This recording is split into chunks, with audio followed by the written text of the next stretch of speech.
Matt, c'est la minute même et nous allons parler de lui.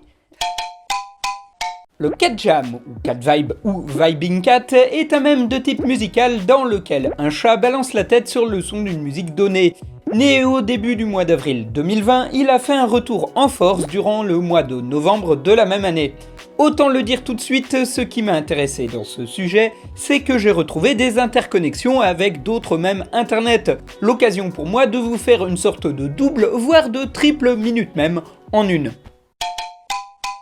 De tout temps, les gens ont aimé les chats, sauf moi. Le chat est un animal qui revient énormément dans la culture des mèmes internet, au point que la vanne « The Internet is made of cats » a donné lieu à une petite chanson.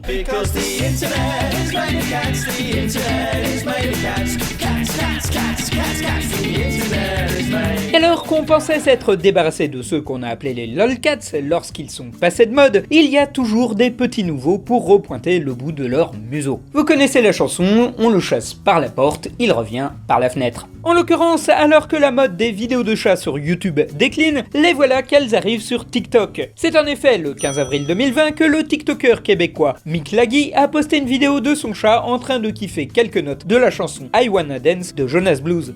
Celui-ci postera d'autres vidéos de lui avec son ou ses chats en train de kiffer de la musique, mais seule cette première vidéo nous intéresse. Comme souvent, la vidéo aurait pu en rester là. Pourtant, elle a grave buzzé grâce au partage sur d'autres plateformes et aux transformations qui en ont découlé. C'est 3 mois après, le 12 juillet, que la vidéo a été repostée sur Twitter par un autre compte, gagnant au passage 3 fois plus de vues que la vidéo TikTok originelle. La vie est une chienne. Ce qui explique pourquoi elle n'aime pas beaucoup les chats. Mais c'est surtout la transformation du mème en une image animée sur Twitch le 24 juillet qui fit gagner au gros chat blanc sa popularité. La boucle du chat en train de bouger la tête devint très populaire sur le net car elle semblait toujours remuer en tempo sur les musiques choisies. Si l'on a l'impression qu'il est en rythme avec beaucoup de musique, c'est parce que celles-ci ont souvent le même tempo et que notre cerveau a tendance à ne retenir que ceux qui collent.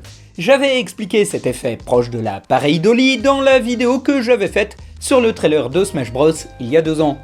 Mais là où l'animation va devenir vraiment populaire, c'est lorsqu'elle s'accompagnera de légendes supplémentaires, rappelant les nombreuses fois où l'on a bougé la tête de manière frénétique, les blagues jouant sur le côté innocent du petit chat, ce qui n'est pas sans rappeler les blagues du Woman Yelling at Cat de l'an dernier. En parallèle, la tête du chat étant facilement détournable, de nombreuses personnes se sont amusées à la coller sur différents types de musique. Je colle avec le cul.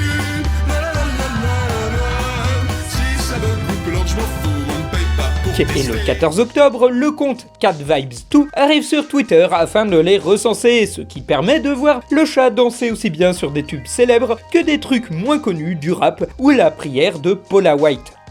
L'occasion pour moi de faire une petite parenthèse sur cette dernière.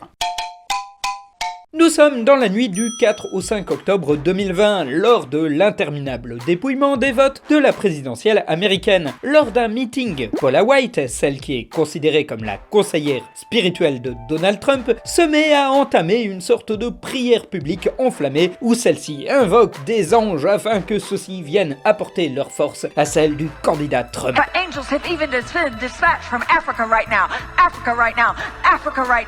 Un extrait de celle-ci est relevé par le compte Twitter Right Wing Watch et de nombreux internautes et sites internet releveront ce passage qui ressemble à une forme de rap ou de ragamuffin.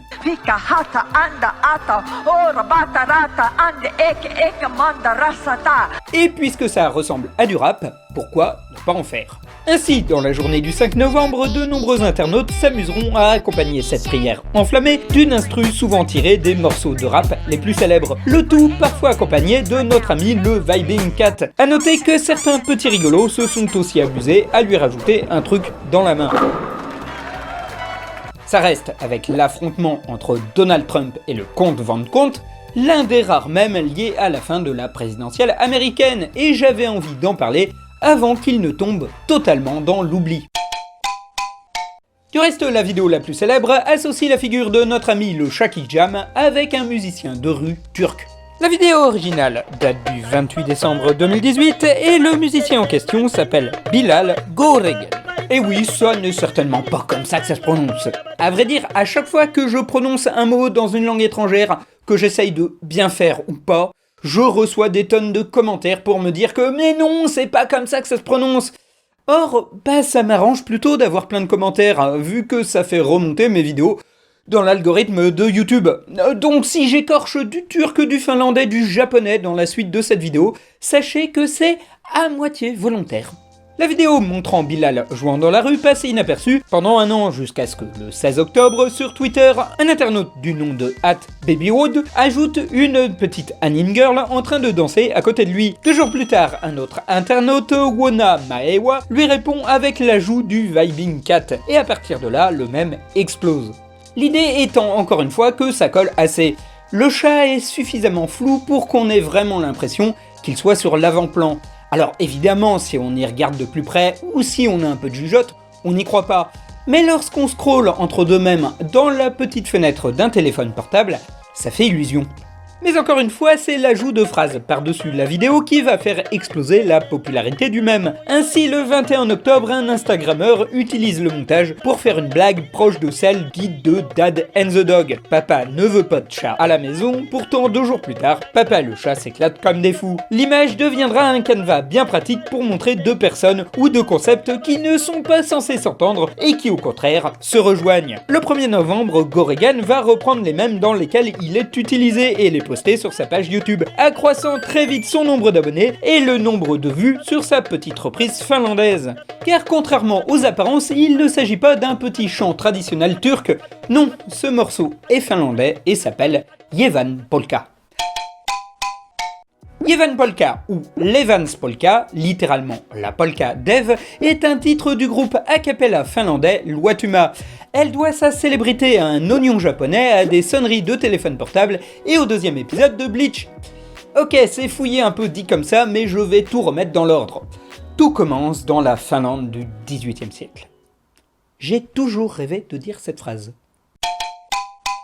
Dans la province du Viipuri, la mode est à une petite chanson guillerette avec un air entêtant. Chantée en savo, un dialecte de Finlande, celle-ci passe de chanteur en chanteur au fil des décennies sans perdre de sa popularité. Il faudra attendre les années 30 pour qu'un chanteur, Eno Kettunen, y mette des paroles et fixe la chanson sous le nom de la polka d'Eve. A noter qu'en finlandais, Eve se prononce quelque chose comme Jeva et que la chanson est censée s'appeler Jevan Polka.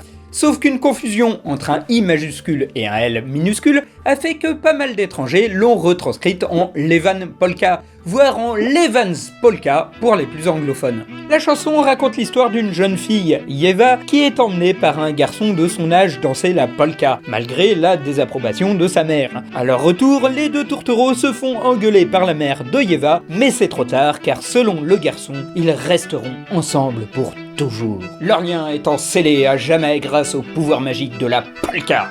Enfin, je suppose. La chanson connaît un grand succès durant la Seconde Guerre mondiale et se décline sous la forme de reprises durant de nombreuses décennies, dont une en 1995 par un quatuor a cappella finlandais du nom de Luotuma. Contre toute attente, celui-ci sortira même un album international en 1998 dans lequel se trouve aussi ce morceau. Sautons maintenant dans l'espace-temps pour nous retrouver au Japon en 2004. Nous sommes le 12 octobre et sort le 2e épisode de la série animée Bleach, Shinigami no Oshigoto, ou le travail d'un Shinigami, durant lequel Rukia apprend à Ichigo à devenir un Shinigami et affronter un Holo, qui se révèle être le frère décédé de sa pote Inoue. Le suspense est insoutenable. Y arrivera-t-il? Sera-t-il aussi fort physiquement que mentalement pour pouvoir affronter cette épreuve? On s'en fout, ce qui nous intéresse est juste le petit passage où Inoue est super contente de retrouver ses courses et fait tourner un poireau. Et j'entends déjà les weebs pinailleurs du fond me dire que ceci n'est pas un poireau, mais ce qu'on appelle une ciboule, un aiguille ou un oignon japonais, et dont le goût ne ressemble pas du tout à celui du poireau. Je vous invite donc aussi à faire des énormes débats dans les commentaires. Poireau ou ciboule, qui sont-ils? Quels sont leurs réseaux? Et surtout, lequel des deux accompagne le mieux la soupe de patates? En tout cas, les internautes ne vont pas s'embêter, et lorsque la petite séquence sera isolée aux alentours de l'année 2006, afin de créer une boucle rigolote, elle prendra le nom de lickspin, un terme qui pourrait se traduire par tournage de poireaux. Traduit comme ça, j'avoue, on dirait une métaphore pour parler d'hélico. Combinée sous une forme d'animation flash, celle-ci est hébergée sur LiveJournal, une plateforme à l'époque assez célèbre pour le partage de mèmes. Et afin d'en faire une boucle entraînante et rigolote, on y a ajouté un extrait de Yevan Polka, comme si elle était chantée par Inoue. Et pas n'importe quel extrait, c'est une sorte de scat qui arrive sur la fin du morceau, ce qui en fait donc une mélodie principalement composée d'onomatopées. Et un petit peu comme le fameux Trollolo que j'avais évoqué dans une vidéo de cette année, n'importe qui, quelle que soit sa langue, peut le rechanter, ce qui en fait un earworm particulièrement efficace. La petite mélodie va donc gagner petit à petit en popularité. L'animation, parfois surnommée Loi-Tuma tout court, est réutilisée sous forme de bait and switch sur 4chan ou MySpace et est intégrée un peu partout. Des parodies apparaissent, surtout parce qu'il est facile de remplacer Inoue par n'importe quel autre personnage. La mélodie connaît des reprises, notamment en version techno, et fin 2006, début 2007, la mode atteint le site japonais Nico Nico Douga, qui décide de s'en servir de Canva pour ses maths vidéo. C'était la mode à l'époque. Mais surtout, la chansonnette va toucher le grand public à cause des plus gros pompeurs de phénomènes internet de l'époque, j'ai nommé les vendeurs de sonneries de téléphones portables. Pour ceux qui ne s'en souviennent plus, il a existé une époque entre le boom du téléphone portable et l'apparition du smartphone, où l'on pouvait difficilement customiser son appareil téléphonique. Il fallait soit être un hacker confirmé, soit passer par une compagnie qui vous vendait du contenu en échange d'un SMS surtaxé. Et reçois ton prénom avec une typo tendance. Typo au 8-12-12. 8-12-12. La cible se situant entre 12 et 25 ans et les publicitaires ayant une vision déplorable de la jeunesse, durant une décennie, la publicité télé fut envahie par de courts spots putassiers vous vendant des fonds d'écran moches, des icônes débiles et des sonneries agaçantes. Je vous renvoie d'ailleurs sur une vidéo de Seb Lafrite qui parle de l'une des icônes les plus célèbres de ces années pourries, c'est-à-dire Crazy Frog. L'occasion de voir que celui-ci était à l'origine un mème internet, parasité lui aussi par une compagnie privée, et son succès a poussé la mode des mascottes rigolotes en images de synthèse. En guise d'ersatz de Crazy Frog, la compagnie Violet Music sortit à l'été 2006 une NES Holly Dolly en train de reprendre le fameux scat de Loi-Tuma, au milieu de moutons en images de synthèse, sous fond de musique techno. Le but initial était de vendre des sonneries basées sur la mélodie, mais aussi le single Dolly Song, qui s'accompagne d'un clip où, comble du cynisme, les mecs ont rajouté une parodie du lick spin en arrière-plan, histoire de bien surfer encore plus sur le même. L'année suivante, c'est une autre créature virtuelle, Hatsune Miku, que des internautes s'amuseront à faire chanter le fameux air de la polka du poireau. Gros succès là aussi, au point que je suis persuadé que certains d'entre vous pensent qu'elle en est à l'origine. Après tout, l'avantage avec Yevan Polka, c'est que le morceau est dans le domaine public depuis des siècles, du coup il n'y a pas de droit d'auteur à payer. Et la petite mélodie ne semble pas avoir lassé vu sa réapparition récente. En faisant cet épisode, je me suis aperçu à quel point Yevan Polka d'un côté et le Vibing Cat de l'autre étaient des purs exemples de mèmes très représentatifs de leur époque. Et ça se voit avec les noms des relais liés dans leur transformation. Pour Yevan Polka, on a les fantrad, Bleach, les animations Flash, LiveJournal, 4chan, MySpace, les maths vidéo de Nico Nico Douga, les pubs pour les sonneries de téléphone portable et Hatsune Miku. Autant de noms qui sonnent un petit peu décennie 2000 à vos oreilles. Pour Catjam, on a TikTok, Twitter, les gifs animés sur Twitch, la démocratisation de l'incrustation fond vert, Reddit, YouTube et les captions mimes. On a aussi ces comptes Twitter dans lesquels on voit un personnage danser et qui invite les internautes à y mettre de la musique, qui se sont déclinés aussi bien avec Détective Pikachu, les soldats de l'armée rouge ou Patrick Balkany. Après, il y a une dernière révélation que j'ai à vous faire. En effet, en regardant attentivement certaines vidéos de chats, comme par exemple le Keyboard Cat, on peut s'apercevoir que l'animal ne joue pas vraiment du clavier et que son maître a habilement planqué ses mains sous son t-shirt. Il semblerait pour le Cat Jam que l'on soit sur le même type d'arnaque, Mick Laggy ayant avoué que Minette, le chat utilisé pour la vidéo TikTok de base, était sourde. Il est donc fortement probable que sa tête était probablement agitée par son maître hors du champ de la caméra. Cette supposition est à mettre au conditionnel, mais si elle venait à se confirmer, je crains que ça n'en déçoive plus d'un. Alors, si vous souhaitez me laisser des commentaires sur autre chose que mon accent déplorable ou sur les vertus de l'oignon japonais, n'oubliez pas que les suggestions que vous me laissez dans les commentaires YouTube, elles sont lues. Et elles peuvent parfois m'inspirer ou me faire rendre compte de la popularité de tel ou tel mème internet. Donc n'hésitez pas à en laisser, et surtout mettez des pouces bleus et abonnez-vous. Ça fait toujours plaisir, hein, vu que le compteur d'abonnés est rouillé depuis 1 mois et demi.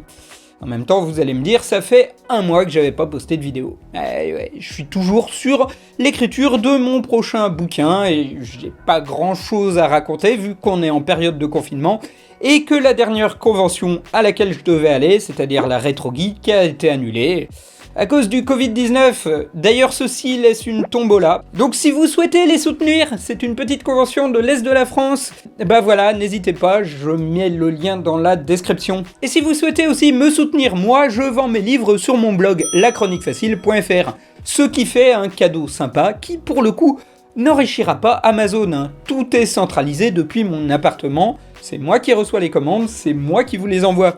Donc, si vous voulez me demander une dédicace personnalisée lors de la commande, eh ben je vous la ferai avec plaisir. Voilà, salut et à la prochaine.